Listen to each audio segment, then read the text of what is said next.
Welcome students, मैं राज आपका एक बार फिर से बहुत बहुत स्वागत करता हूं हमारे इस चैनल वॉरियर जोन में।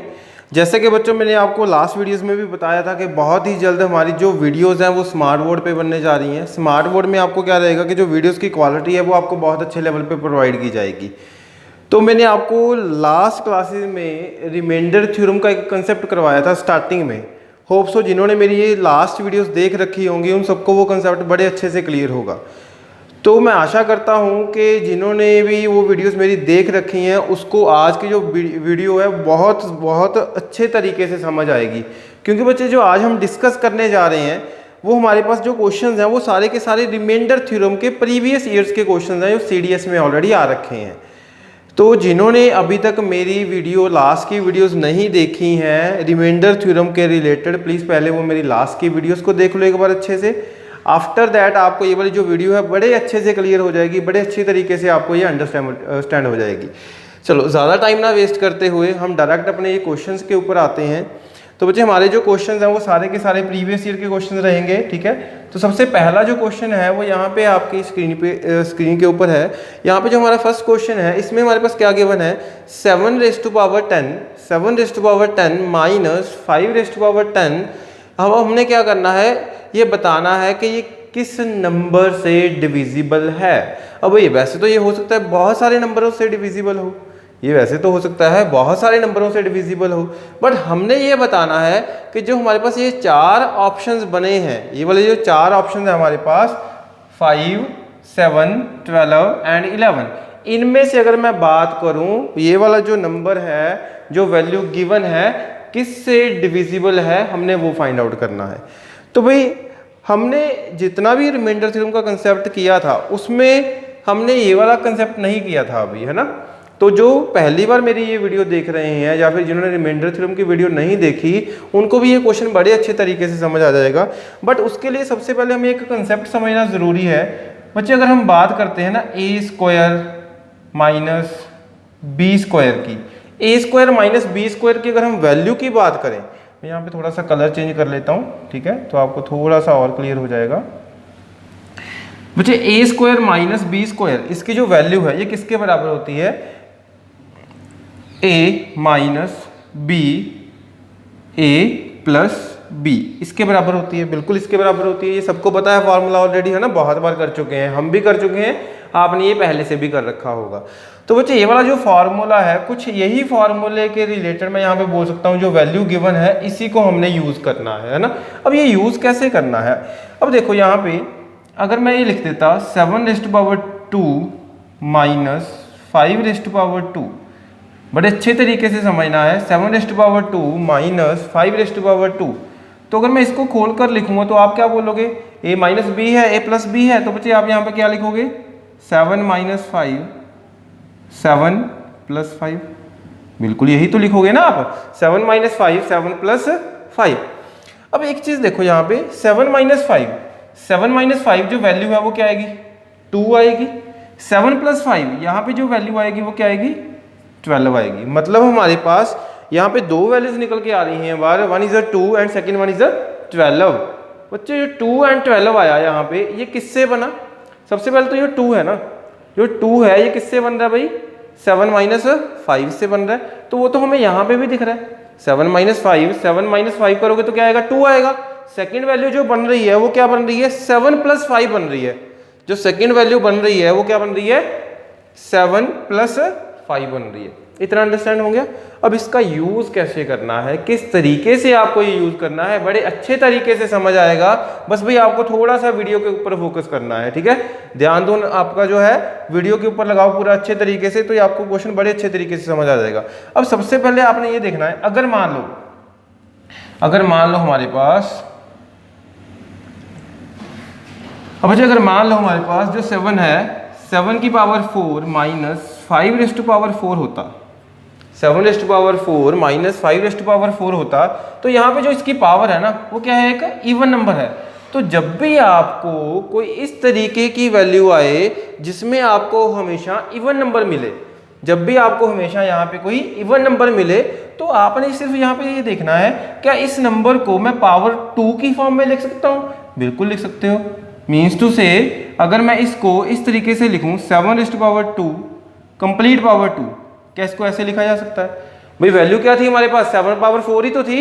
अगर 7/4 थी तो उसको मैं क्या लिख सकता हूं? 7/2 पावर 2, तो पावर 4 ही तो बनेगा। Same as it is -5 power 2, again इसकी पावर भी क्या लिख सकते हो आप? बिल्कुल 2 लिख सकते हो।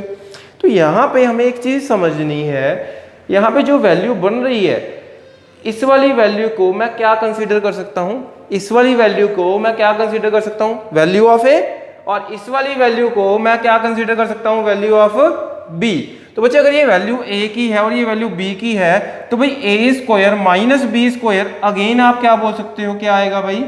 अगेन आप क्या बोल सकते हो क्या आएगा? बस यहाँ पे जो a की वैल्यू है वो 7/2 है और यहाँ पे जो b की वैल्यू है वो 5/2 है।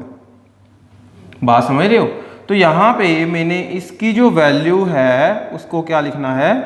7/2 माइनस 5/2, 7/2 प्लस 5/2। तो अगेन मैं यहाँ पे ये देखूंगा, अगर मैं इस वाले पार्ट को छोड़ भी दूं, ये वाला जो पार्ट है ना हमारे पास राइट हैंड साइड पे, अगर ये वाला पार्ट मैं ना भी कंसीडर करूं तो बच्चे इस वाले पार्ट को अगर आप देखोगे तो ये तो अगेन फिर से क्या बनेगा? a minus b a plus b, a minus b a plus b ही तो बनेगा। तो मैं अगेन बोल सकता हूं कि एक बार डिफरेंस आएगा और एक बार सम आएगा। डिफरेंस मतलब 7 - 5 2, सम मतलब 7 + 5 12। इतना समझ आ रहा है?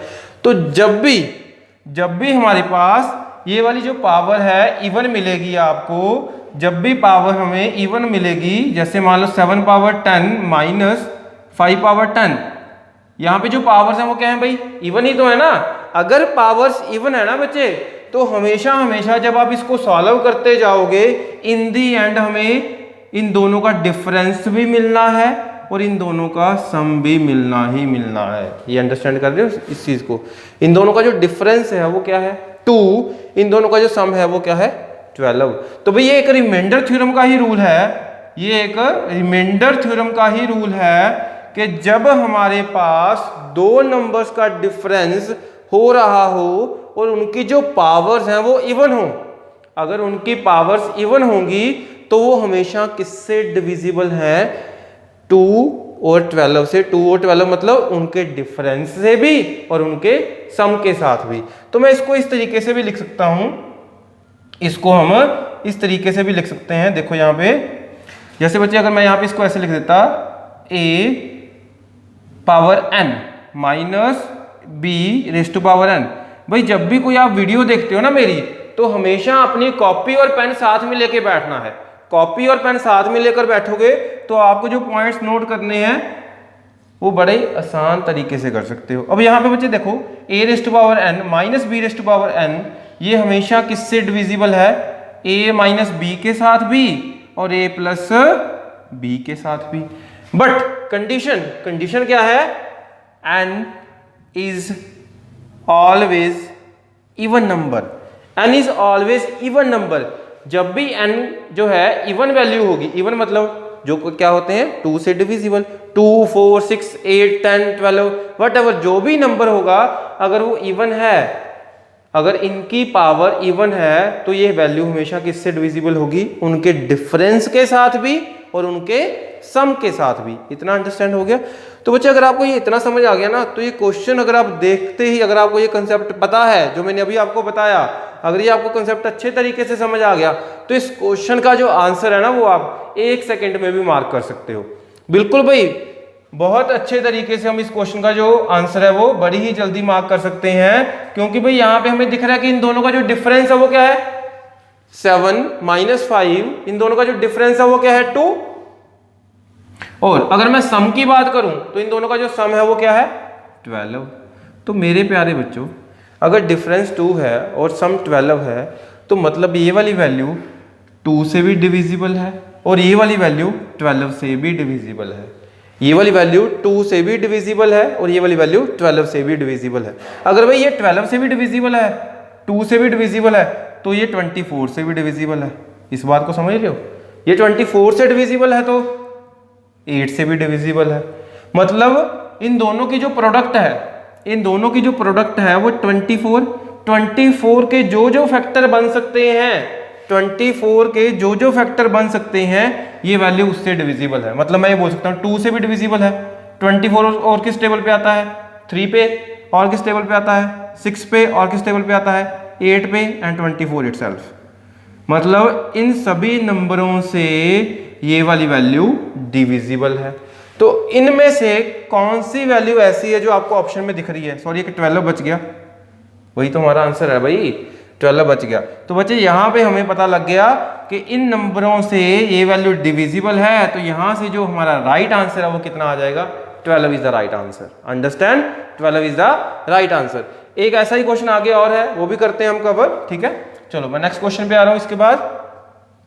अब अच्छा, ये वाला जो नेक्स्ट क्वेश्चन है ये हमारा थोड़ा सा कंसेप्ट डिफरेंट है, ये हम बाद में करेंगे नेक्स्ट क्लासेस में। अब जो नेक्स्ट क्वेश्चन है यहाँ पे है 5⁻17 plus 5⁻18 plus 5⁻19 plus 5⁻20 is it divisible by.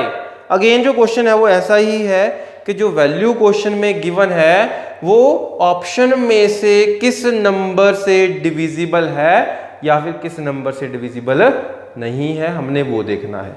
तो बच्चे इसके लिए भाई रिमाइंडर थ्योरम का कंसेप्ट ही आपका काम आएगा, जो मैंने आपको ऑलरेडी प्रीवियस लेक्चर्स में करवा दिया है।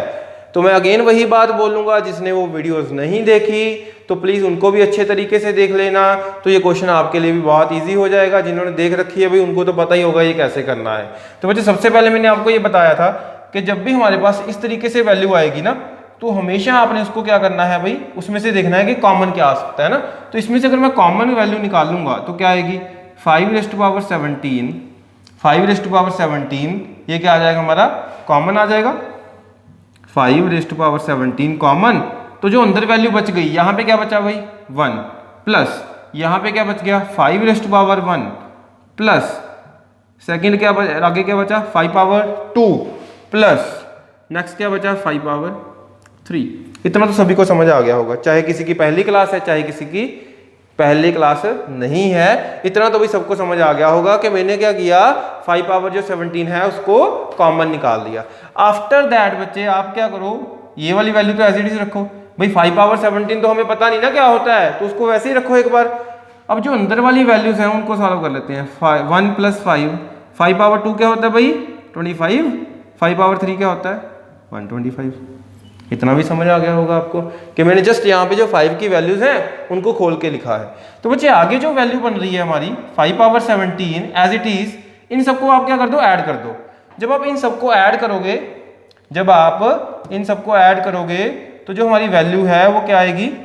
इन सबको जब आप ऐड करोगे तो जो वैल्यू है हमारी वो क्या आएगी, हमने वो देखनी है। चलो देखते हैं वैल्यू क्या आएगी। सबको ऐड कर दो जल्दी से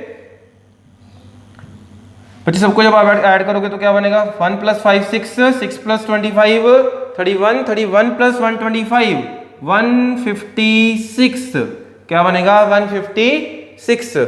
अब देखो ये नंबर हमने थोड़ा सा सिंपलीफाई करके इजी कर लिया। अब मैं इस नंबर को बता सकता हूं कि ये नंबर किससे डिविजिबल है। अब एक चीज होती है बच्चे, जब भी अगर आपको बेसिक्स कंसेप्ट क्लियर है ना, तो ये क्वेश्चन भी हमारे लिए आगे बहुत इजी है। अब देखो ये 5 की पावर क्या है? 17 है ना। 5 क्या है? एक प्राइम नंबर है। 5 क्या है? एक प्राइम नंबर है। भाई प्राइम नंबर क्या होते हैं? अब ये क्या आ गया सर? प्राइम नंबर क्या होते हैं भाई? प्राइम नंबर वही होते हैं जो खुद के टेबल पे ही जाते हैं। तो 5 के तो फैक्टर बनते नहीं है यहाँ पे। तो भाई ये वाली वैल्यू किससे डिविजिबल है? सिर्फ 5 से, या फिर 5 के मल्टीपल जो भी आएंगे, है ना। अब ये देखो जो 156 है, ये देख लेते हैं हम किससे डिवाइड हो सकती है। अब बच्चे 156 अगर मैं बात करूं 7, पहली ऑप्शन क्या है भाई? 7। ऐसे क्वेश्चन हमेशा ऑप्शन से उठाओगे। रीजन पूछा ही क्या है कि ये वाली वैल्यू इनमें से किससे डिविजिबल है। किससे डिविजिबल है मतलब किससे डिवाइड हो सकती है। क्या भाई 7 के टेबल पे 156 आएगा? क्या 7 के टेबल पे 156 आएगा? बिल्कुल भी नहीं आएगा। तो ये तो आंसर गलत हो गया। फर्स्ट ऑप्शन तो पॉसिबल नहीं है। इसके बाद अगर आप सेकंड देखोगे, सेकंड ऑप्शन बच्चे हमारी क्या है? सेकंड ऑप्शन हमारी क्या है? 9। तो बच्चे अगर मैं 9 की बात करूं, क्या जो 9 है हमारा 156 इसके टेबल पे आएगा या नहीं? 156 9 के टेबल पे आएगा? बिल्कुल भी नहीं आएगा। तो ये वाली ऑप्शन भी क्या हो जाएगी हमारी? गलत हो जाएगी। ये वाली ऑप्शन भी हमारी क्या हो जाएगी? गलत हो जाएगी। अब जो बच्चे नेक्स्ट ऑप्शन है वो क्या है? 11। अगर आप 11 की बात करो, क्या 11 के टेबल पे 156 आता है? आप बोलोगे सर नहीं, बिल्कुल भी नहीं आता। तो ये वाली ऑप्शन भी गलत हो गई। And the last option is the 13, last option is the 13। भाई अगर पहले 3 ऑप्शंस गलत हैं, ऑब्वियस है लास्ट ही ऑप्शन हमारी आंसर होगा, लास्ट ऑप्शन भी तो हमारा आंसर होगा ना। तो बच्चे लास्ट ऑप्शन क्या है, 13 है। 13 के टेबल पर 156 बिल्कुल डेफिनेटली आता है। इट मीन्स हमारे पास ये वाली जो वैल्यू गिवन थी, इसका राइट आंसर क्या है, 13। D option is the right answer. बच्चे ये वाला क्वेश्चन भी आपका सीडीएस का प्रीवियस ईयर का क्वेश्चन है, मैंने साथ में ईयर भी मार्क कर रखे हैं, आप चेक भी कर सकते हो, ये सारे के सारे क्वेश्चन ऑलरेडी आ रखे हैं। चलो इसके बाद नेक्स्ट क्वेश्चन पे मूव करते हैं। And the next question is what is the remainder when, what is the remainder. अब भाई यहाँ पे फिर से रिमाइंडर थ्योरम का क्वेश्चन है।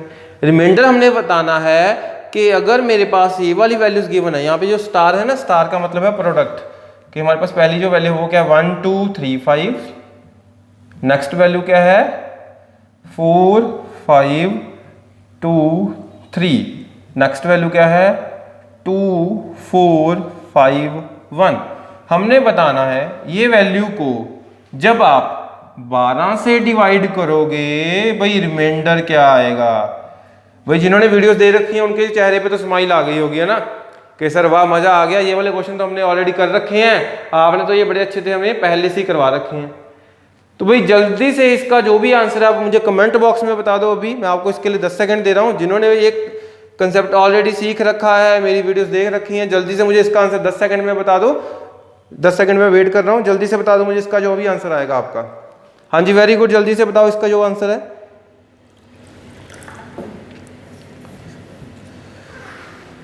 हाँ जी भाई ये कंसेप्ट आपको मैं ऑलरेडी करवा चुका हूं। चलो देखते हैं यहां से भी इसका जो आंसर है वो क्या आएगा। जिन्होंने पहले कंसेप्ट नहीं किया कैसे करना है इसको। बच्चे 1 बाय 1 आप सभी नंबर्स का रिमाइंडर निकाल दो, ठीक है। जो डिनोमिनेटर है वो क्या है 12 है, 12 है, तो सबसे पहला जो नंबर है वो क्या है 1 2 3 5 है। जो सबसे पहला नंबर है वो क्या है 1 2 3 5। तो भी 1 2 3 5 जो पहला नंबर है, इस केस में हमने रिमाइंडर देखना है क्या आएगा जब आप 12 से डिवाइड करोगे। तो बच्चे यहाँ पे जो 12 है, 12 को जब आप इससे डिवाइड करोगे, अब मैंने कंसेप्ट करवाया था पॉजिटिव एंड नेगेटिव रिमाइंडर का, पॉजिटिव एंड नेगेटिव रिमाइंडर का। तो भाई पॉजिटिव एंड नेगेटिव रिमाइंडर के लिए मैं इस केस में देखूंगा क्या बनेगा। तो बच्चे 12 को जब आप इससे डिवाइड करोगे तो भाई जो रिमाइंडर है वो क्या बनेगा 1 2 3 5 डिवाइड बाय 12। तो बच्चे जल्दी से बता दो क्या आएगा रिमाइंडर -1। तो पहला जो रिमाइंडर है वो क्या आया हमारे पास -1।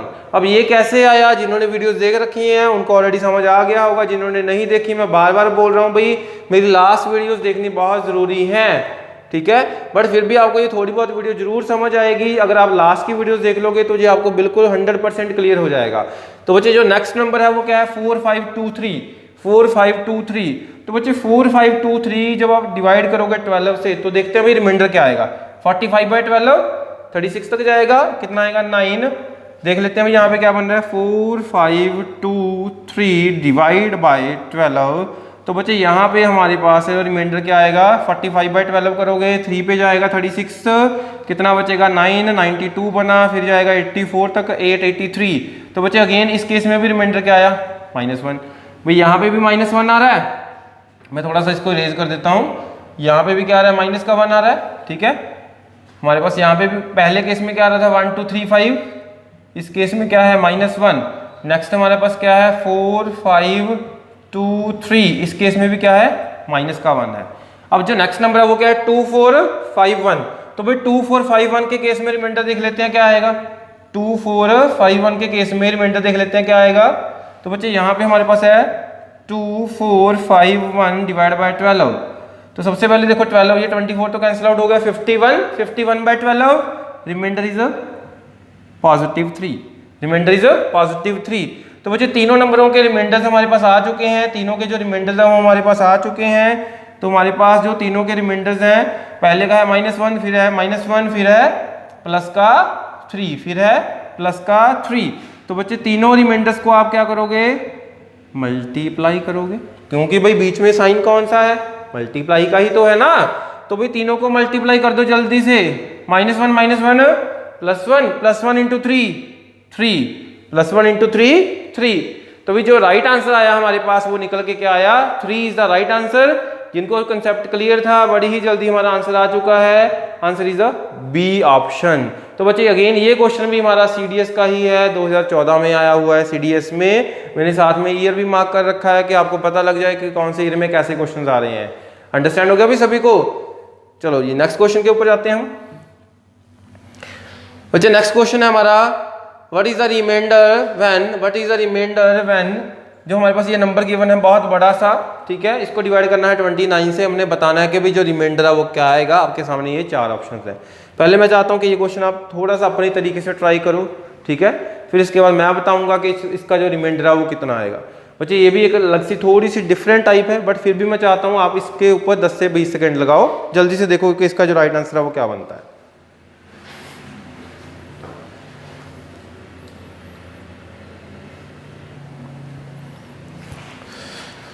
हाँ जी, चलो भी देखते हैं कि इसका जो आंसर है वो कैसे निकालना है, क्या आंसर आएगा, ठीक है।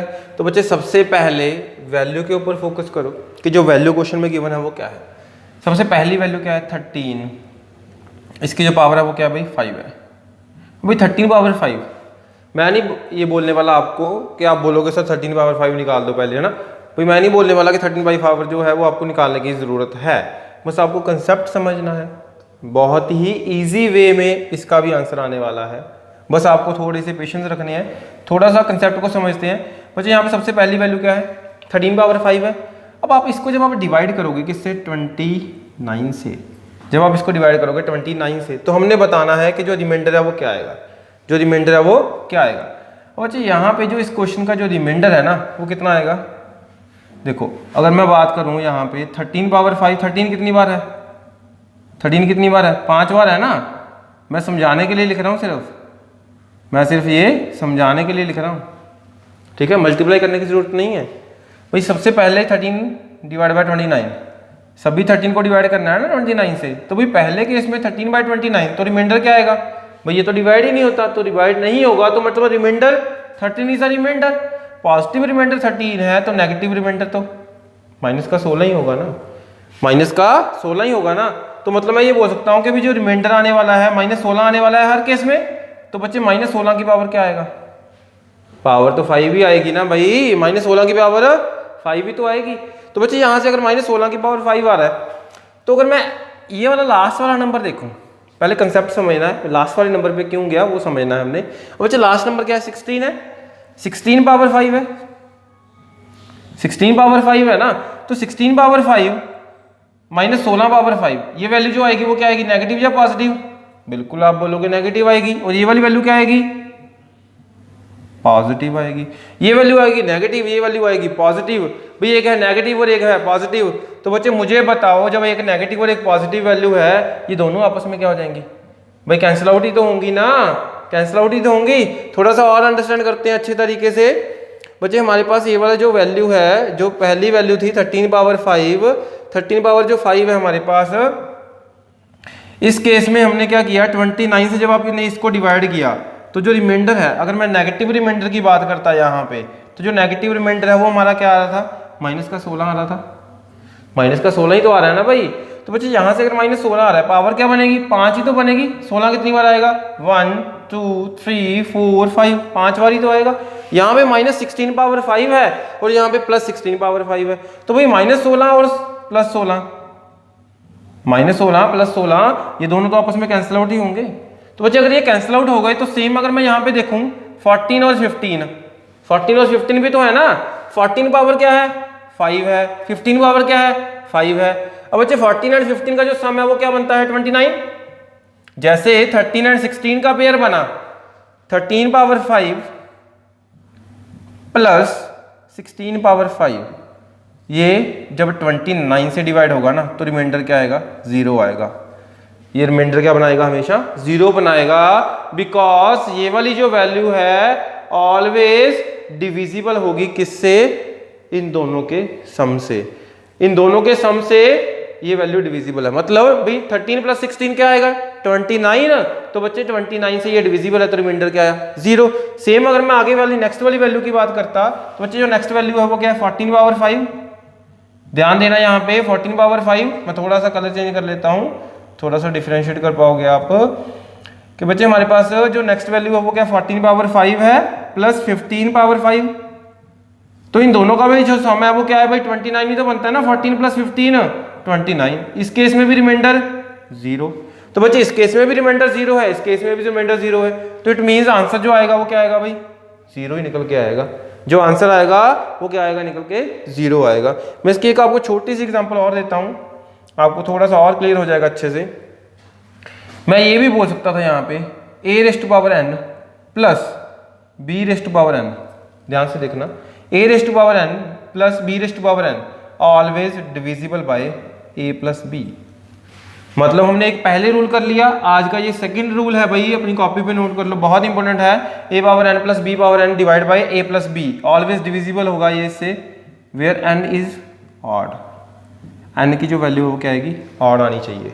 अंडरस्टैंड, n की जो वैल्यू हो क्या है, ऑड है। अगर n की वैल्यू ऑड होगी तो ये वाली वैल्यू इससे हमेशा हमेशा क्या होगी भाई, डिविजिबल होगी।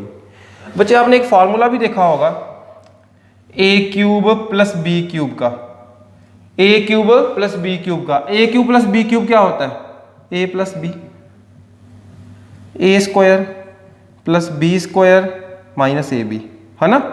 तो बच्चे इस वाले फॉर्मूले की ही अगर मैं बात करता, ये वाली टर्म उधर जाके क्या होती है, ये वाली टर्म जब आप उधर लेकर जाओगे ये क्या हो जाएगी, उधर जाके, उधर जाके डिवाइड ही तो होगी, उधर जाके डिवाइड होगी तो यही तो फॉर्म आएगी निकल के। यहाँ पे भी देखो ना n की वैल्यू क्या है, यहाँ पे जो n की वैल्यू है मैं बात करूं तो बच्चे वो क्या है, ऑड ही तो है ना। n की जो वैल्यू है वो क्या है, ऑड ही तो दिख रही है हमें। ये देखो यहाँ पे पावर 3। तो मैं यहाँ पे भी वही बता रहा था, अगर a⁻n + b⁻n हमारे पास यहाँ पे n की वैल्यू जो है वो क्या है, ऑड है, तो ये हमेशा किससे डिविजिबल है, a + b के साथ डिविजिबल है। भी जल्दी से इसको नोट कर लो, बहुत इंपॉर्टेंट पॉइंट है हमारे लिए ये। तो बच्चे अगर मान लो हमारे पास कोई एक वैल्यू है, मान लो 16 है, 16 की पावर है 21 प्लस 23, इसकी पावर भी है 21।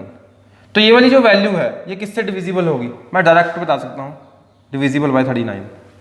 ये कैसे बता दिया, अभी दोनों का सम ही तो करना है, अभी तो बताया दोनों का सम ही तो करेंगे ना।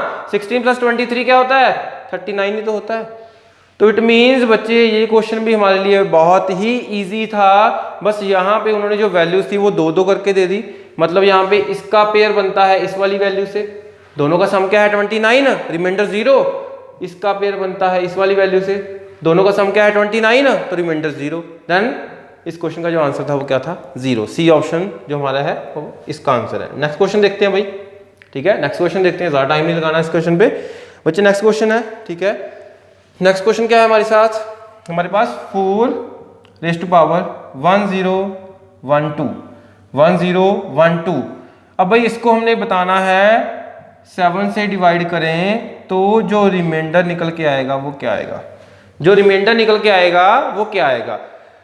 तो बच्चे इस क्वेश्चन के लिए ना पहले तो आप ये देखो कि जो रिमाइंडर है, मैंने आपको सिखाया था कि पॉजिटिव रिमाइंडर है ना और एक नेगेटिव रिमाइंडर।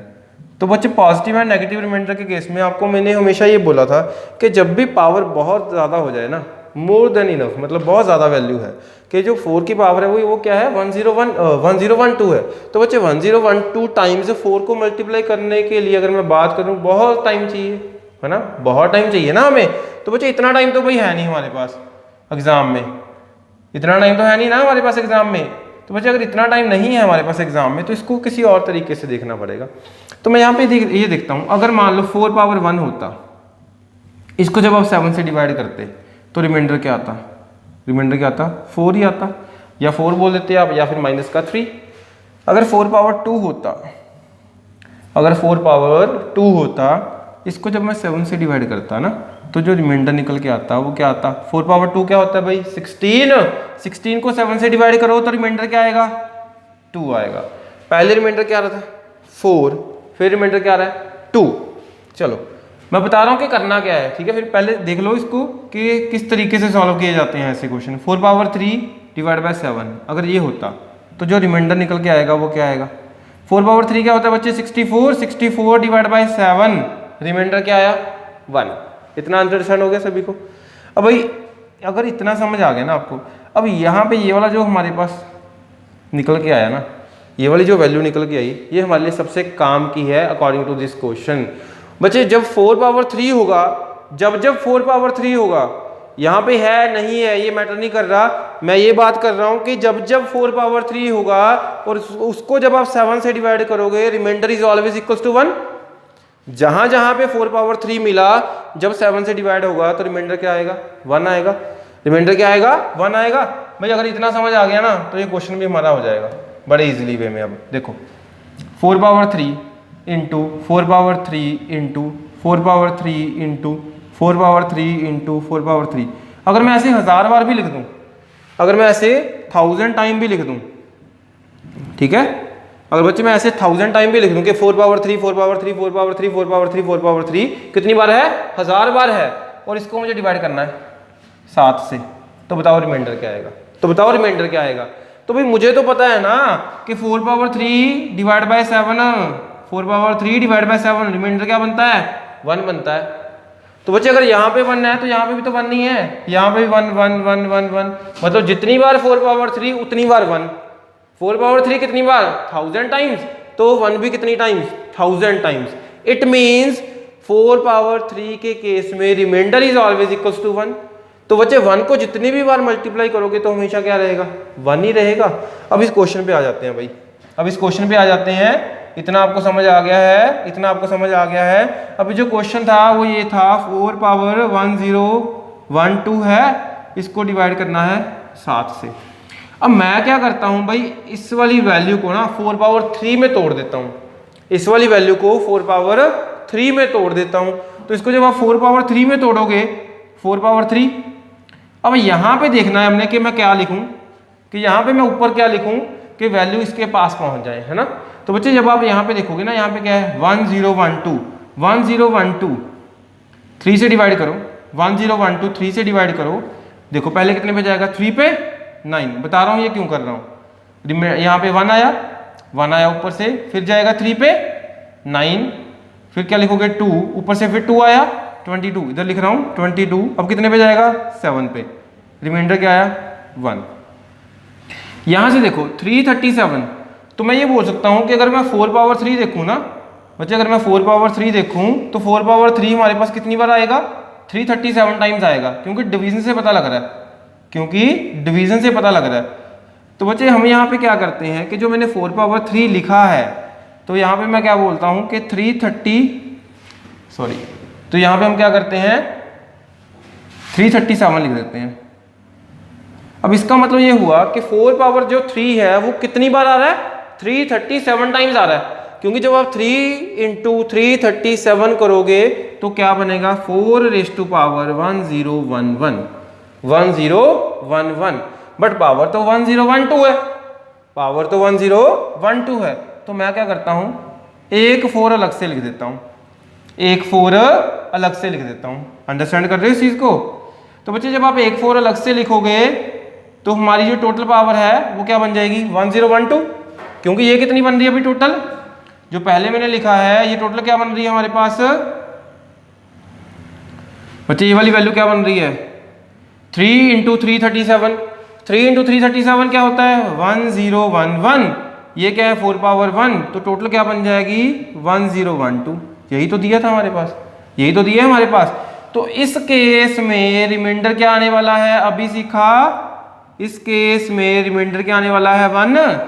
1 कैसे आया? अभी सीखा भाई। 4 पावर 3 क्या होता है? 64/7, 64/7 रिमाइंडर कितना? 1 की पावर क्या है? 337। तो रिमाइंडर तो 1 ही आएगा ना बच्चे। तो अगर रिमाइंडर 1 आएगा तो आगे क्या बच गया? 4 पावर 1, 4 पावर 1 डिवाइड बाय 7, ये भी तो निकाल लेंगे ना remainder. 4 power 1 divide by 7 remainder 4। तो जो फाइनल रिमाइंडर आया वो क्या आएगा?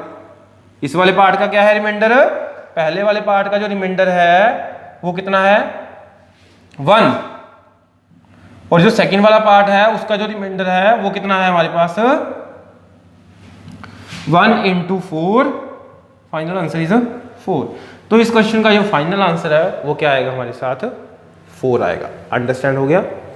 ऐसे ही 3-4 क्वेश्चन और हैं, जल्दी से इस क्वेश्चन को भी नोट कर लो, ठीक है? जिन्होंने नोट करना है पॉज कर लो वीडियो को, नेक्स्ट क्वेश्चन देखते हैं इसके बाद। जल्दी से नोट कर लो भाई ये क्वेश्चन।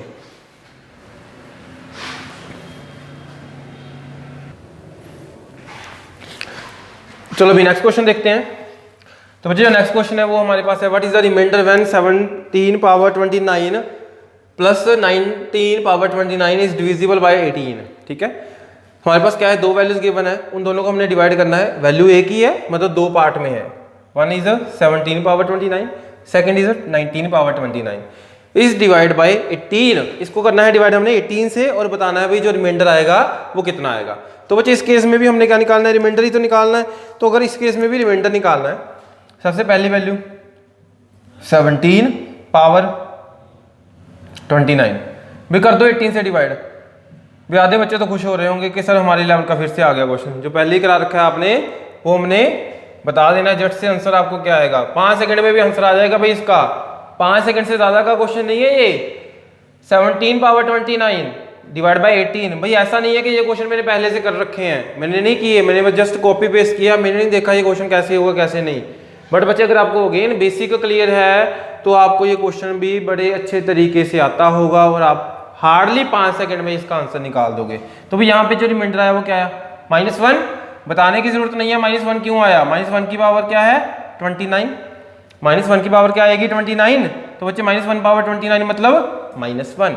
नेक्स्ट सेकंड वैल्यू क्या है 19 पावर 29 डिवाइड बाय 18। इस केस में रिमाइंडर जल्दी से 1, कितना 1 पावर 29, 1 पावर 29 1। एक रिमाइंडर बना -1, एक रिमाइंडर बना -1, एक रिमाइंडर बना +1। तो भाई रिमाइंडर फाइनल रिमाइंडर क्या आएगा बच्चे, इसका जो रिमाइंडर निकाला हमने क्या आया -1, इसका जो रिमाइंडर निकाला हमने क्या आया +1। एक आ रहा है -1 और एक आ रहा है +1, बीच में क्या है प्लस है। -1 + 1 क्या आया, -1 + 1 कैंसिल आउट हो गया ना, तो रिमाइंडर क्या आएगा भाई निकल के 0। तो इस क्वेश्चन का जो आंसर था वो क्या है, ए ऑप्शन। CDS 2013 CDS में आया है, इसका आंसर है ए ऑप्शन। भाई अगर पहले से मेरे साथ जुड़े होते तो आपका पेपर CDS पहले ही क्लियर हो जाता। अब जुड़े हो कोई बात नहीं, देर नहीं हुई है अभी भी, हम इस बार का भी CDS तोड़ देंगे। ठीक है भाई, जल्दी से इसका आंसर भी आ चुका है हमारा फर्स्ट ऑप्शन। नेक्स्ट क्वेश्चन है, what is the remainder when 3⁵521 is divided by 8। भी ये क्वेश्चन लास्ट में करते हैं, बहुत इजी क्वेश्चन है। ठीक है, बहुत इजी क्वेश्चन है, बड़े अच्छे तरीके से ये भी आपको आता होगा। लास्ट में करते हैं ये क्वेश्चन। अब नेक्स्ट क्वेश्चन बचे हमारे पास 17 power 23 plus 23 power 23 plus 29 power 23। कुछ सारे ही मिलते जुलते से क्वेश्चन आ रहे हैं, है ना, कोई ज़्यादा चेंज नहीं है बच्चे क्वेश्चन में, ज़्यादा चेंज नहीं है। चलो जी, अब देखते हैं हमारे पास इस वाले क्वेश्चन को हमने कैसे सॉल्व करना है, किस तरीके से। तो बच्चे सबसे पहले तो आपको फर्स्ट पार्ट देखना है, 17 है, 23 है पावर, डिवाइड करना 23 से। तो बच्चे यहाँ से रिमाइंडर क्या आएगा -6 पावर 23। ऐसे ही छोड़ दो, ऐसे ही छोड़ दो, हमने सॉल्व नहीं करना आगे, ऐसे ही छोड़ दो इसको, भी देख तो ले होना क्या है आगे, है ना। तो बच्चे जो नेक्स्ट वैल्यू है वो क्या 23। चलो जी, काम ही खत्म हो गया यहाँ पे। तो 23 power 23 divide by 23, remainder 0, remainder 0। Same number है बच्चे, तो ऑब्वियस है रिमाइंडर 0 आएगा, है ना। चलो जी, नेक्स्ट वैल्यू देखते हैं, 29 power 23, 29 power 23 divide by 23, divide by 23, है ना। क्वेश्चन तो यही है ना, 23 से डिवाइड करना है इसको भी। तो बच्चे इस केस में रिमाइंडर +6 लिख दे, +6 पावर 23। तो आधों को तो पता लग ही गया कि आंसर क्या है, आधों को तो ऑलरेडी पता लग चुका है कि आंसर क्या है। देखो भाई, -6 पावर 23 +6 पावर 23 और यहाँ पे 0, है ना। तीनों पार्ट के मैंने अलग अलग रिमाइंडर निकाल दिए। जब तीनों पार्ट के आपने अलग अलग रिमाइंडर निकाले ना बच्चे, तो यहाँ से हमें थोड़ा सा अंडरस्टैंड हो गया कि जो हमारा आंसर है वो क्या आएगा। ठीक है, जल्दी से आंसर बता दो मुझे भाई कमेंट बॉक्स में कि आंसर क्या आएगा। इतना काम मैंने कर दिया, अब आपका काम सिर्फ ये है कि भाई आंसर बताना है आपने क्या आना है। बाकी कैलकुलेशन जितनी भी थी वो मैंने कर दिया ऑलरेडी। ठीक है, चलो बाकी की भी कर देता हूँ भाई। ठीक है, बाकी की भी कर देता हूँ। अब बच्चे यहाँ पे मुझे एक चीज़ बताओ कि जो हमारा यहाँ से वैल्यू बनेगा वो नेगेटिव बनेगा या पॉजिटिव। वैल्यू नेगेटिव बनेगा या पॉजिटिव। भाई -6 की पावर क्या है 23 है ना, तो भाई जब भी जितनी भी वैल्यू आएगी, -6 की वैल्यू पावर 23 है, जितनी भी वैल्यू आएगी नेगेटिव आएगी। और एक है +6 की वैल्यू 23 +6 की पावर 23। तो बच्चे यहाँ से जो वैल्यू आएगी, यहाँ से जो वैल्यू आएगी वो पॉजिटिव आएगी या नेगेटिव? वो आप बोलोगे क्या आएगी? वो क्या आएगी भाई? पॉजिटिव आएगी ना, बिल्कुल बिल्कुल पॉजिटिव आएगी। चलो जी, यहाँ से आएगा पॉजिटिव और यहाँ से आएगा नेगेटिव। क्या ये वैल्यूज बराबर आएंगी? बराबर मतलब -2 +2, या फिर एक वैल्यू माइनस की एक वैल्यू प्लस की, ये तो पता लग गया। और वैल्यू की जो हमारे पास यहाँ पे वैल्यूज बनेगी, डिजिट बनेंगे, वो तो सेम ही होंगे ना। तो मैं ये बोल सकता हूँ ये तो कैंसिल आउट है, -6 +6 ये तो कैंसिल आउट है ना। अगर बच्चे ये कैंसिल आउट है और इसका रिमाइंडर, बीच वाले का जो रिमाइंडर है वो क्या है? वो 0 है। बीच वाले का जो रिमाइंडर है वो क्या है? 0। इसका भी 0 बना, इसका भी 0 बना, तो फाइनल आंसर 0। फाइनल आंसर 0 ही तो आएगा ना निकल के। बहुत ही इजी क्वेश्चन था, ठीक है, ज्यादा बताने की जरूरत नहीं है, आपको समझ आ ही गया होगा। भाई ये वाला क्वेश्चन, ऐसा क्वेश्चन तो बहुत बार कर चुके हैं, ये क्वेश्चन बहुत बार कर चुके हैं ऐसा क्वेश्चन, ठीक है। इसका भी आंसर आपने निकालना है। मैं आपको जो 8th क्वेश्चन मैंने छोड़ा था वो क्वेश्चन देख लेते हैं अब। भाई ये वाला क्वेश्चन था हमारे पास, 3 पावर है 521। एग्जामिनर बोल रहा है इसको डिवाइड कर दो भाई 8 से और रिमाइंडर बता दो जल्दी से क्या आएगा। रिमाइंडर बता दो जल्दी से क्या आएगा। लोग भी जल्दी से बोल रहा है तो जल्दी से बता देते हैं ना। चलो जी, सबसे पहले देखो, अगर मैं ये बोल दूं 3 पावर 1 डिवाइड बाई 8 करूं, बच्चे वैसे ही लिखा करो, बेसिक तरीका थोड़ा सा ना। 3 पावर 1 डिवाइड बाई 8, जो प्रैक्टिस हो जाएगी ये लिखने की जरूरत नहीं पड़ेगी। 3 पावर 1 डिवाइड बाई 8, रिमाइंडर 3। चलो जी, 3 पावर 2 डिवाइड बाई 8, काम बन गया बस हमारा। 3 पावर 2 डिवाइड बाई 8 और रिमाइंडर क्या आएगा भाई? 1 आ रहा है ना, तो बस 1 ही तो चाहिए होता है, 1 ही तो चाहिए होता है। यहीं से हमारा क्वेश्चन सॉल्व हो जाएगा। तो मतलब मुझे इस वाली वैल्यू को 3 पावर 2 में कन्वर्ट करना है। इस वाली वैल्यू को ना हमने 3 पावर 2 में कन्वर्ट करना है, क्योंकि 3 पावर 2 जितनी बार भी आएगा रिमाइंडर 1 बनेगा। 3 पावर 2 जितनी बार भी आएगा रिमाइंडर 1 बनेगा ना भाई, तो बस काम हो जाएगा हमारा। तो बच्चे आपने क्या करना है, ऊपर वाली वैल्यू को 3 पावर 2 में कन्वर्ट करके लिखना है। तो इसको अगर मैं 3 पावर 2 की फॉर्म में लिखूंगा तो बच्चे 3 पावर 2 की फॉर्म में लिख देते हैं भाई 3 पावर 2। कंप्लीट पावर क्या लिखोगे? 521 है, 521 है ना, मैं लिख देता हूं 260। देखो 2 को मल्टीप्लाई करो 260 से, 2 को जब 260 से मल्टीप्लाई करोगे ना तो क्या बनता है? 520, बट पावर तो 521 है, तो 3 पावर 1 बच गया। तो क्या है भाई, हमें तो पता है ना कि क्या करना है, हमें तो पता है क्या करना है। 3 पावर 1 अलग से लिख दो, लो जी, पावर भी पूरी हो गई, क्वेश्चन भी सॉल्व हो गया। पावर भी पूरी हो गई, क्वेश्चन भी सॉल्व हो गया। तो बच्चे इस वाले पार्ट का रिमाइंडर क्या आएगा? पहले वाले पार्ट का जो रिमाइंडर है वो क्या आना है? 1 आना है, क्योंकि 3 पावर 2 कितनी बार है? 260 बार है ना, तो 260 बार क्या आएगा? 1 आएगा। 260 बार अगर 1 आएगा तो 1 तो भाई 1 ही रहेगा, 260 बार हो चाहे लाख बार हो, है ना। चलो जी, आगे क्या है? 3 पावर 1, 3/8 रिमाइंडर 3, 3/8 रिमाइंडर 3। तो बच्चे यहां से हमारा फाइनल आंसर आ चुका है इस क्वेश्चन का, 1 × 3, 3 is the final answer, 3 is the final answer. तो ये क्वेश्चन भी बहुत ही इजी था हमारे लिए, बेसिक कंसेप्ट हमारे अच्छे से क्लियर हैं सबके, सारी वीडियोस हमने आपकी देख रखी हैं सर, हमें ये भी अच्छे से समझ आ गया आज वाली वीडियो का। तो भाई जिनको सबको समझ आ गया तो ये वीडियो प्लीज़ जल्दी से लाइक कर दो एंड जल्दी से ये शेयर कर दो, क्योंकि जितने ज़्यादा लाइक होंगे, जितने ज़्यादा शेयर होंगे, उतनी ज़्यादा मोटिवेशन हमें मिलेगी। उसी मोटिवेशन से हम आपको जितनी भी आगे वाली आने वाली वीडियोज़ हैं और भी अच्छे तरीके से प्रोवाइड करवाने की कोशिश करेंगे। चलो ठीक है जी, जिन्होंने अभी तक हमारा ये चैनल वॉरियर जोन सब्सक्राइब नहीं किया है प्लीज़ वो सब्सक्राइब कर दो, और प्लीज़ जो लाइक का बटन है उसको भी प्रेस कर दो,